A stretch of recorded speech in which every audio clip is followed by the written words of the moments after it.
Kitchen में jam. आज मैं आप लोगों के लिए लेके आई हूँ शादियों वाली आलू बुखारा चटनी की मज़ेदार और आसान सी रेसिपी। आप यकीन कीजिए हम इसको आसानी झटपट घर में बना सकते हैं। यहाँ पे मैं आपको बताती चलूँ कि मैंने 200 ग्राम ड्राइड आलू बुखारा लिया है। इसको मैंने 1.5 कप पानी में 2 घंटे के लिए भिगो दिया था ताकि आलू बुखारा अच्छे से इसमें नरम हो जाएँ और फूल जाएँ।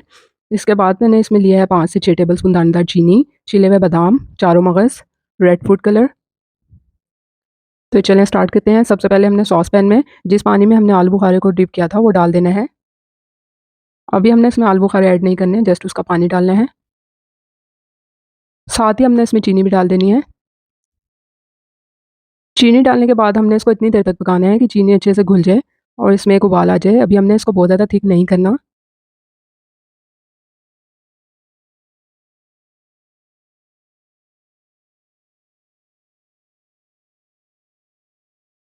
आप लोग इस रेसिपी को ज़रूर ट्राई कीजिएगा। मैं बारहा इस रेसिपी को ट्राई कर चुकी हूँ। अब ये देखिए इसमें चीनी अच्छे से घुल गई है और जैसे ही इसमें उबाल आएगा तो हम इसमें आलू बुखारे भी डाल देंगे।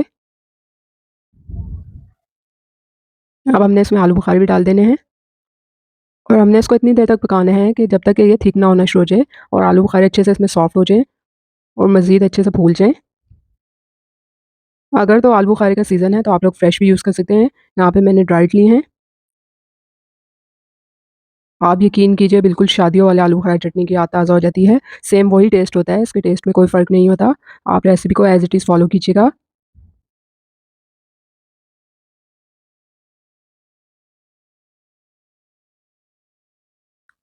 साथ ही मैंने इसमें छिले हुए बादाम भी ऐड कर दिए हैं, चारों मगज़।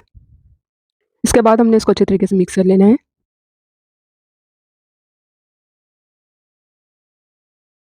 अब हमने इसको इतनी देर तक पकाना है कि इसका सिरप थिक हो जाए।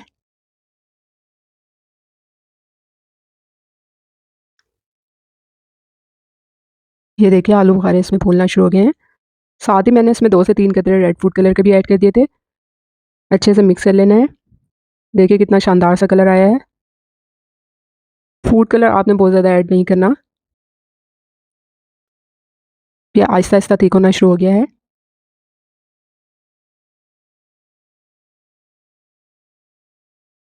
ये देखिए इसका सिरप थिक हो गया है और बिल्कुल हमने इसको हाई फ्लेम पे नहीं पकाना, मीडियम लो फ्लेम पे पकाना है हमने इसको।